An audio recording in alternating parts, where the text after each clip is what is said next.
Hey guys, Jay here. So in this video today, I intend to give you guys a quick summary of all the content reveal and then also the Q&A, which is roughly almost 3 hours worth of content. I'll try to sum it up, get you the main points, and if you find this helpful, please consider to leave a like and subscribe to the channel. And without further ado, let's get to it. So the first thing, the content reveal.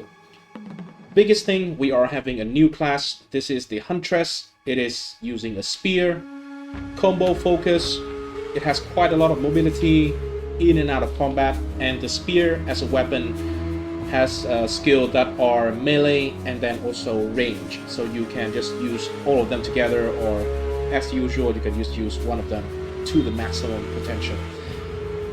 There will be 5 new Ascendancies. 2 of them are on the Huntress itself, and the first one on the Huntress is Ritualist. It is based on sacrificing yourself, sacrificing the enemies that you kill to get their buff. It is like a headhunter effect. You already played the game. If you don't, then you get the buff from the enemy, or a version of it. And then it also, one very strong thing that the Ritualist actually provide is Ringmaster. You can have your 3rd rings. You have 3 rings instead of 1. And if you play POE2 already, you know that is extremely freaking powerful, because ring can give you a lot of stat. Now you have 3 instead of 2, which is already 50% more stat in general. You have Ingenuity Belt, so you can have like 90, 80, 90% power from the rings. And then the Ascendancy also give you another 25%. So this is extremely powerful in my opinion. We will see if there is any further balances that actually affect this one, but from what we see right now, this class can be like a very good all-rounder for a lot of things, not just like spears, right? And then we have the second Ascendancy for the Huntress, which is the Amazon. Amazon, well, it's not the trade platform. It is a combat specialist with like great versatility. You can literally use it for melee, for range, for combo based build, even for caster, because there's no specific things. As Mark already mentioned, no specific skilling on any weapon, any like certain type of skill. So it is very versatile. You can use it on practically everything. It is, in general, should be good. We will need to see the actual Ascendancy points in order to decide on if it is really strong or not, but seems good. Then the other 3 Ascendancy classes are on the existing character class that we already have. The first one is Warrior. Warrior has the Smith of Kitava. This is the final choice for the Warrior Ascendancy. It is a blacksmith, and you can enhance your weapon, you can enhance your armor, you can have your body armor being something really special. So I will not spoil a lot. You'll see. But it had also one very cool thing, that is the Manifested Weapon, which is basically a animated weapon, but it is a version of the weapon that you are using. We used to have this one in POE1. We already and we also have it if you play Last Epoch. You also have this, something like this, Manifested Weapon. But in POE2, even though it is technically the same thing, maybe it's something new, because if it is the same weapon as what you are using, then it can be something special with a certain unique items. We have more than 100 unique items coming into the game. We'll get into that later. Mercenary is going to have a 3rd Ascendancy as well. It is the Tactician. This is the Banner Boy. So you have like special power with banner. You can have more banners. You can have a enhanced banner.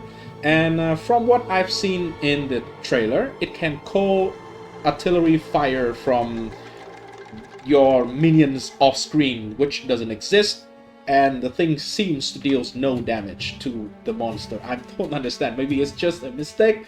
Maybe it's just a version that is not going to be in the actual coming game, but we'll see. We'll see. And yeah, it seems to tickle. So I don't have high hope for this one. Maybe it will be good. We'll see. The Witch, we will have the Lich. Witch. It will be Necromancer stuff. It will be curses. It will be chaos damage, basically. So Lich, very traditional class archetype that we have in ARPG. Then we will have 20 plus new skill. Most of them will be surrounded on the spear because it is a new weapon, right? New weapon will come with a new set of skill that can be used only with that weapon. In this case, it is the spear for the Amazon. Obviously, you can use it with any class as long as you wear a spear. And there are some other skill as well that is not spear related. For example, the biggest thing that a lot of us have been anticipating and has been waiting for is the Spectre, Summon Spectre. And literally, as they show us, we can practically raise any of the monster in the game as our Spectre. The cost for them will be different. A very powerful monster can cost like, the highest number that I've seen so far is 140 spirit, which is a massive number. For the record, right now, the average cost for a monster, I think the highest one we've got is 48 or 60 for the Skeletal Brute or something, but it is a much smaller amount. We also have other monsters that cost like 30 spirit, so we will see what broken shit people will find, because there are like hundreds of monsters in the game. Can't wait for that. It's time to, bookmark the channel of Gazi and some other minion people and see what they're posting. It'll be very interesting to see what broken shit we can do with the Summon Spectres. But anyway, next thing. We not only have 20 more new active skills, gems, we also have 100 plus support gems. I think that is a very crazy amount. Even though none of them might be very interesting in a way, but it also gives a lot more option. Even, some of the gems we might have to just provide like a general more damage multiplier. I think that is a very good thing, very healthy way of balancing stuff, because right now in the game the actual option for skilling is very limited. So if we have more multiplier in just the skill gem and with the support gem themselves, it means more build diversity, more ways to scale the damage, so we can do more stuff with more things, right? Then we also have 100 plus uniques. 100 plus uniques is a lot. I am very skeptical. I think that probably at least 80 out of those 100 uniques is going to be kind of trash, or they are just like filler. I do hope that they will have something interesting, something quirky in every single one of them, but I doubt that will be the case. However, filler uniques I think are necessary, so it's not really a bad thing. I do hope there will be some very interesting stuff that we can do with the uniques. I will hope that there is something passive, maybe I can do an AFK build with. I don't know, there's no high hope there because GG seems to be very against that passive playstyle. Yeah. Anyway, the uniques that is being added to the game is going to be focused on mid game and end game, because now we are lacking of those options, right? Most of the uniques we are having in the game right now, except for the boss drops, are kind of low level uniques, leveling uniques in a sense. So last but not least, in the content reveal only, we have endgame content added. More maps, rogue exiles, more bosses, the corruption mechanic, and when you clear the corruption with the Nexus, you have the cleanse mechanic, which can drop you fractured orb. There's a bunch of new stuff that you can do in the end game. They are rebalancing it, they are adding new stuff, so we'll see what happens, right? And then the Q&A with Ziggy. There's a couple of points. Even though the Q&A is 2 hours long, I think the total amount of information that we get from this one is actually not as much as other Q&A. It's not necessarily bad. We do have a lot of insight from the reasoning behind all the decisions. Some of them, I've seen that there are a few people who are not very happy because some of the questions are not addressed that they think should be addressed. I kind of agree. However, the stuff that was there for a reason. And hey, long time GGG fan here, I will be a shield. Anyway, recombination is here in POE2. It is a very good crafting alternative. So you could combine 2 items into 1. And now with the new recombination system, you can choose the mods that you want. And the chance for you to actually success is based on how many mods that you are selecting. What are the tier of the mods? So are they powerful? Are they rare? Are they high tier? And then also just random chances. So the more mods you selected, if you want a item, so 6 mod total, if you select 6 mods, the chance to success is probably less than 1%. But if you only select 2 mods, the chance will be so much higher. So 1 mod from each item. And if those mods are common mod like life, resistances, it will be much more likely for you to hit the recombination. But if it is rare mods like plus level 2 skills, something like that, it might be harder. There will be less chance for you to actually success. So RNG, I know, but at least there's another option, right? The contents will be available in the current realm. So we have been playing from the release of the test. If you want to still play your old character, you can. All the new content, all the new balances, everything is going to be applied to the current realm. But there will also be another realm, another server, if you want to call it, with a fresh start. Everybody is starting fresh on the same page. Personally, I will do a fresh start. Why? Well, because first of all, I do enjoy a fresh economy. Second, the problem with the old league is inflation. Everything will be very expensive. Everything will be nerfed as well, so your powerful character can be just absolute shit.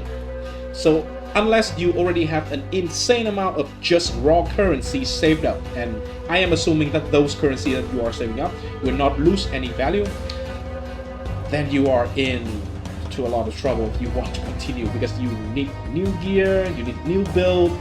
It would just be more streamlined if you just play from the start again. That is just my personal opinion, right?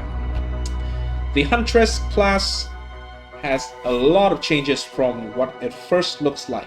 Earlier, we already have the Druid, the Huntress, some of the other class in earlier events that GG hosted, but the Huntress has changed a lot from then, and GG vision for the class is still to incentivize combo-based game. They're trying to have better balancing on rewarding the combo playstyle, not only for just the Huntress, but it will be on every other classes. So they try to have an interactive playstyle. By the way, I enjoy a passive playstyle, but still, I think that is a valid vision. Anyway, trying to balance that will be a nightmare. Alright? Current broken builds and interaction are nerfed to the ground. This is confirmed to be nerfed. By how much, we don't know, but they are confirmed to be destroyed. At least that is what Mark said in the Q&A. So don't hold on to your build. Don't hold on to what you are attached to, what you are familiar with. Do something new. Find something broken, either by yourself, or if you're lazy, you can just wait for someone to find something broken and follow the first step. Good. Right? Okay, so... oh, by the way, there will be more broken stuff in the game. They practically confirmed that as well. Because new stuff, they said that they cannot test all the interaction because there's too many of them. All the skill, all the class, all the weapon with the weapon swap system can be used in conjunction with each other. So there's a lot of interaction.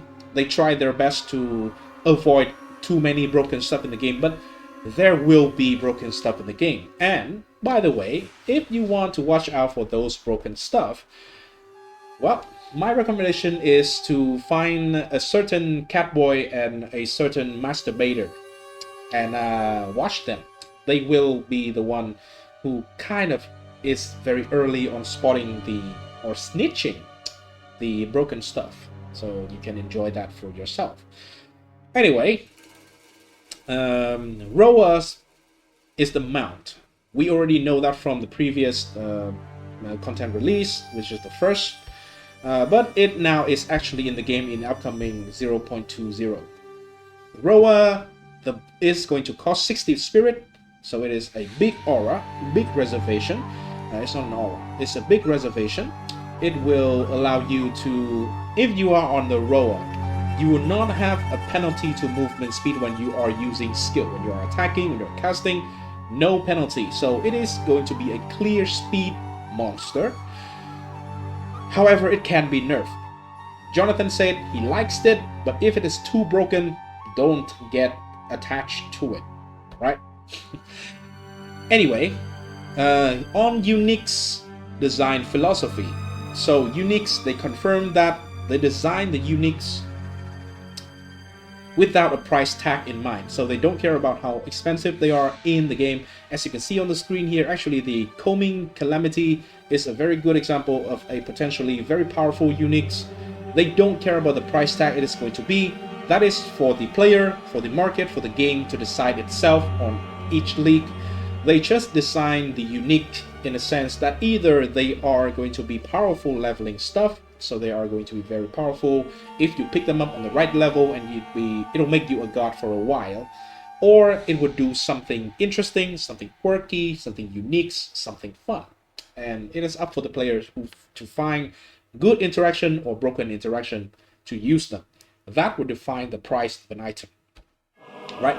And for end game design, basically what the vision of Jonathan and Mark think about the end game is they just want more shits to happen.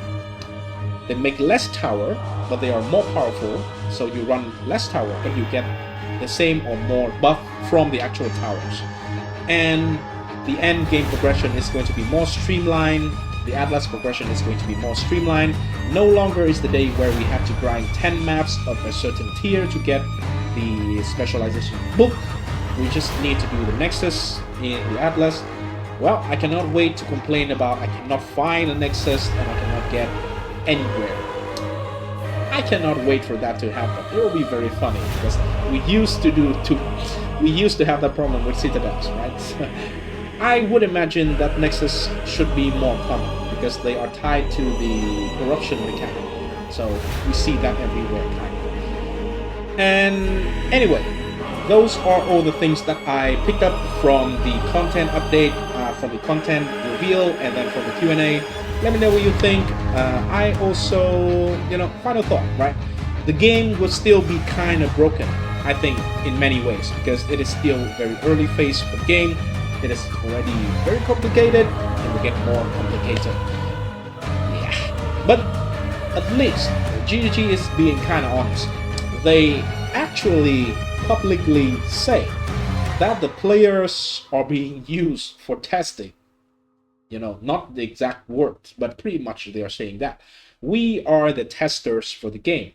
They cannot test everything, so they expect stuff to be broken. Obviously they will try to limit that to as little as possible, but yeah, there's a lot of fun stuff that we can discover. I am very excited for the upcoming content. There are quite a lot of problems that are actually not addressed in both the content reveal and the Q&A. So we'll wait for the patch note to see if there is anything new. I do expect some of them will be touched, but some of them will not. There's a certain small thing that I think are sadly untouched, which is the state of armor. Armor is kind of shit, and unfortunately it is asked in the Q&A. Jonathan and Mark mentioned that, kind of address the problem, but they also say that they don't really have a solution right now. So yeah, they kind of need to rework it maybe. But for now, for the upcoming patch with the current state, it seems like we are having the exact same state of armor. No buff. Very, very sad there.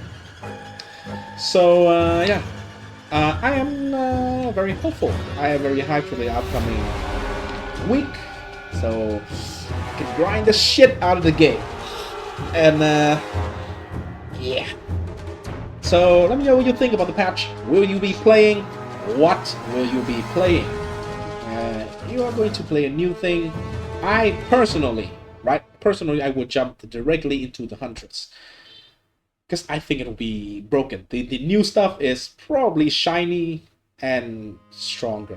I think Mark I think also said that. Okay, so I did not learn by heart all the stuff that I watch, obviously, but I think Mark mentioned that the new class is kind of stronger than the old one, and so they need to rebalance the old one to match with the new class, basically. So, yeah. Anyway, thanks for watching, guys. I hope you do enjoy, and if you do, please leave a like and subscribe to the channel again, and I'll see you in the next one. Peace!